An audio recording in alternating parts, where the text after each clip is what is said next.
Okay, I'd like to welcome everybody tonight to our, this is the December workshop, but even though it's November 30th, this is for the month of December. So with us tonight, we have the town board.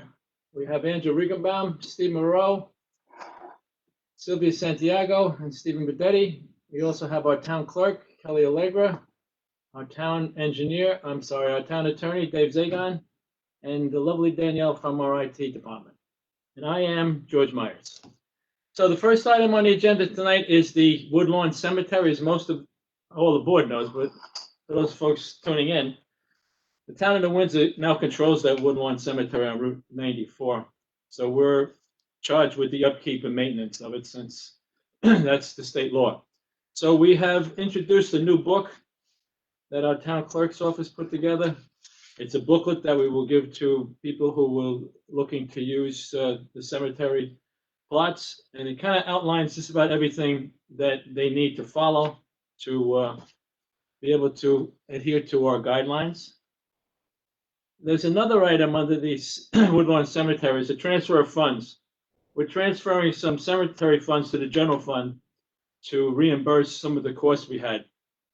And some of those costs were like $48,800 for records management for the town clerk's office, Kelly Allegra, and some upgrades, cemetery upgrades, 14,900, and some equipment costs for 12,900. So we have now made that transfer from the cemetery fund to the general fund of 76,000.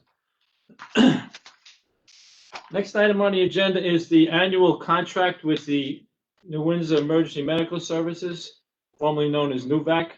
We have a contract with them, and this is the annual signing of the contract and for the board to authorize me to sign it. And we have increased their allotment a little bit next year because they are pretty much overwhelmed down there. They are probably recognized as the best ambulance corps in all of Orange County, and very important to our operation here. So under the leadership of Mike Big and all the people down there who work or volunteer for us, on behalf of the board, I really appreciate all that they do for our residents, and they give people a chance when they show up at the house. Next item on the agenda is this the Windsor body cams that the board and I have been pushing pretty hard for the police department. We're trying to cut the cost down for the taxpayers. So we have reached out to some people if they were interested in donating some money towards this project. And the project for 50 of these cameras is probably around $30,000. So we have some commitments already. Walden Savings Bank, $500. Camo Pollution, $2,000. Marshall and Sterling for $1,000. We have 2 or 3 other people who are very interested in donating some money to this project, and also Global Industries down on the waterfront. They will be donating quite a bit to this project. So I think this is we've discussed this as a board a few times and with the police chief. It's good for everybody. The body cameras will record what happened, and we won't have to rely on different statements from people. We can go to the video and take a look and see what happened. So we're hoping to get this ordered up pretty quick and get it in play. I know the police chief is anxious to get this for his staff, and I'm very anxious to get this in there too. So we'll see how much more money we can bring in from donations, and that would alleviate a little of the pressure from the taxpayers, which are pretty well burdened at this point with this COVID nonsense that's going on. The next item on the agenda is a schedule of fees that we have been passing around and looking at and sending around the comments to everybody. And the town attorney's office in particular, Jess Marina, has been doing a lot of work on this with the town clerk. So we will be increasing some of these fees for next year. And I think the board has a couple more items that I think they were going to put into play with Jess. So if you want to do that, you get it done tomorrow or Wednesday, and then we'll move on. No, Stephen, you had a couple of things that you wanted to talk about. So I think if you want to bring them up now, it's fine with me. If you want to wait to talk to Jess, it's up to you. No, we can do it then when we see her. Okay, so most of these fees we are kind of going to pick up a little bit because they've been on the low side for a few years. So I'm kind of interested to see how this turns out because we certainly could use the help. Next item on the agenda is these LPRs, the license plate readers that we're looking to put out on 5 corners. There was some issue with the bidding process that Patrick Mangan has now helped us out to get this into a manageable item. I think the town attorney, Dave, has Patrick given this information to you yet? I think so. Yes, yes. Okay, so we'll kind of talk about this tomorrow and see if we can get this on the, get this approved. Okay, the town parks is the next thing on the agenda, and I've talked to you people about this a few times. I've discussed it with the board. So my opinion has always been that the park should be residents only. I don't think all the board members agree with me, which is fine. But I think that we need to kind of just at least think about it because the people paying for it are the residents. So I think some of the concerns were, especially the Christie Babcock Park out on Mount Airy Road, that we do have some outsiders use that for, we have some tournaments there and things like that. And they have the concession stand there that supposedly brings in some income. So I've asked Jack Finnegan, the controller's office, and Doreen Casey to take a look at that and see exactly what we are taking in there. I've talked to Matt Veronese today and asked him to send me up the cost for these tournaments that people pay. So I've got that on my desk. I think I've either just given that to all the board members today or we'll give it to them in the morning. I just got it today. So we'll take a look at what the fees are now for these tournaments and see if maybe we can adjust them. One of the things that I thought about today was that I keep hearing about the Mount Airy Sports Complex, how other people use that, and maybe that can't be residents only because it kind of would hurt us financially, which I'm not sure, but we are definitely looking into that. But one of the things I thought about is that I know the recreation people and the police would not mind at all if the other parks were residents only. Those other parks being Sanjee, Ricchetti, Little Falls, Beaver Dams, Butterhill. So I think that's something that I think I'd like you to think about. Those other parks, maybe we could restrict them to residents only. It's not anything that we need to decide today, but I really think that I'll ask the board members to either send something to me or their wishes, or to stop in and just tell me, so we can go from there. I mean,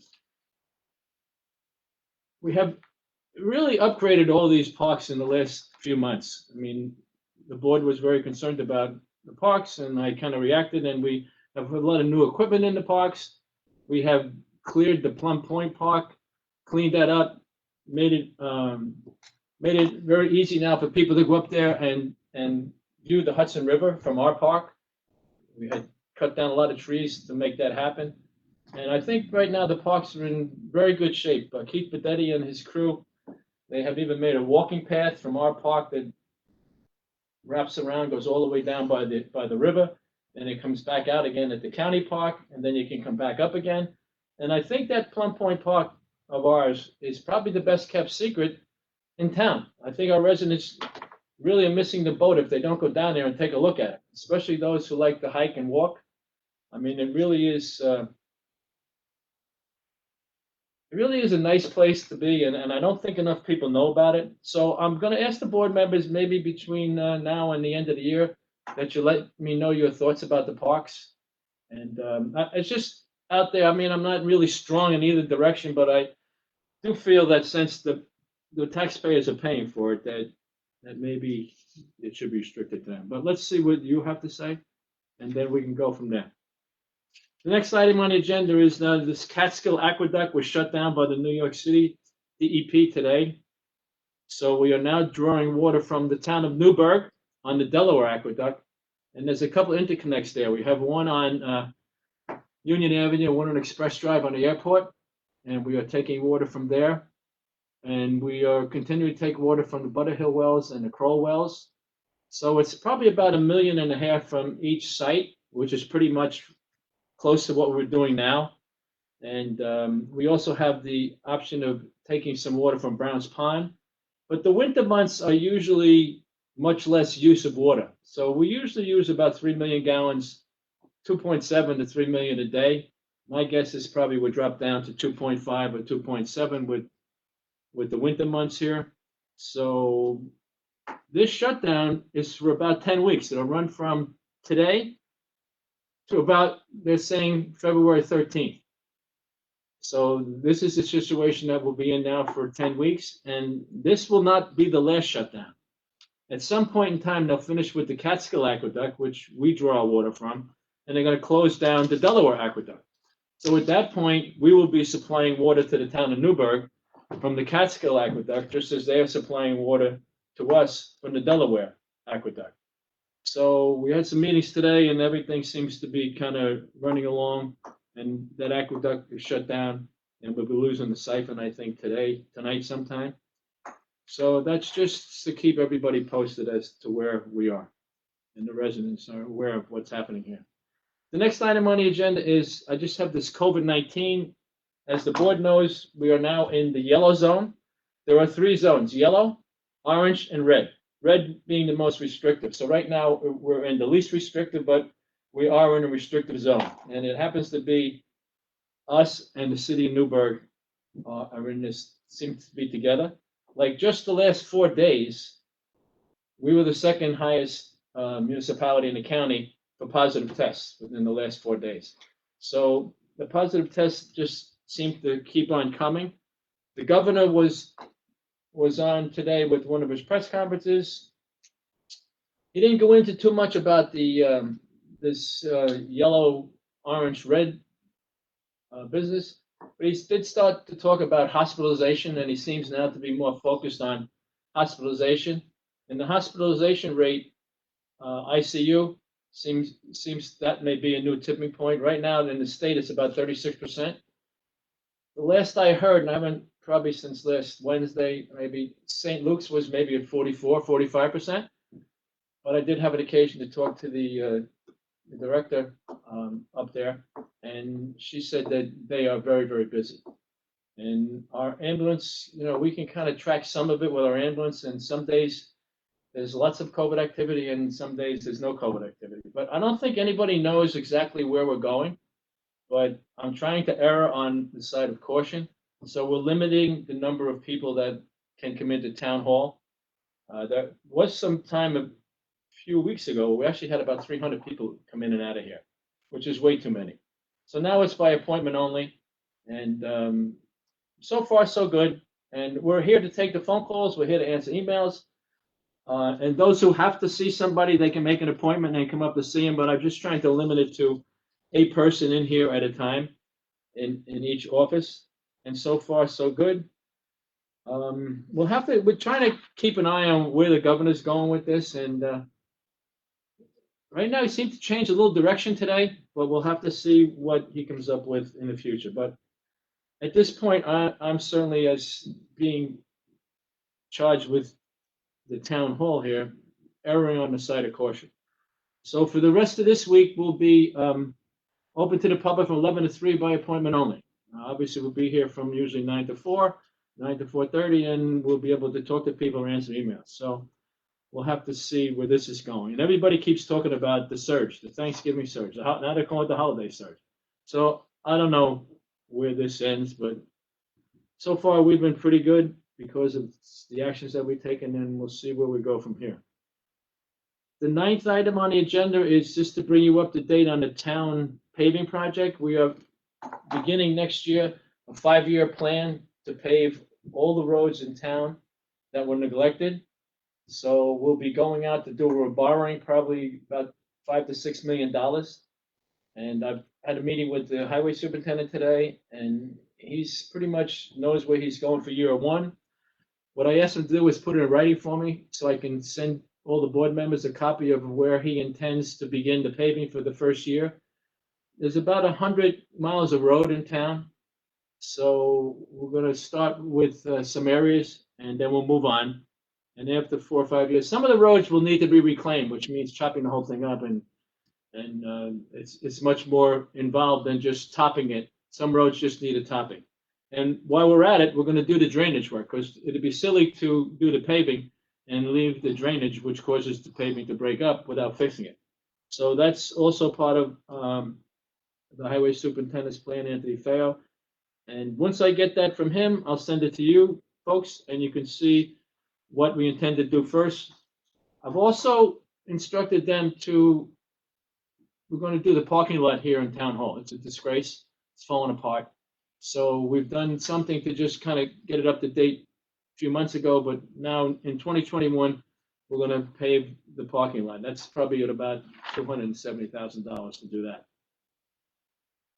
The next item on the agenda is a parklands fund transfer to the general fund. So this is, as we have talked about all along, this was to transfer money from the parklands funds to the general fund to reimburse it for all of the upgrades that we did to several parks. We have about $400,000 left in the parkland, 405,000 left in the parkland now. And in 2021, we have a couple of other parks that we're going to upgrade and take some action in. Butterhill is one and Beaver Dam is another. And once we get those parks done, then I would say that the parks are in pretty good shape for the next probably 7 to 10 years. So this will just be a transfer of funds from the parkland funds to the general fund. It's about, I don't know what the number is, about $400,000. Okay, that is the public portion of the meeting, and we'll move into personnel and litigation next. So at this point, Danielle will sign off and tell everybody we'll see them on Wednesday at the town board meeting.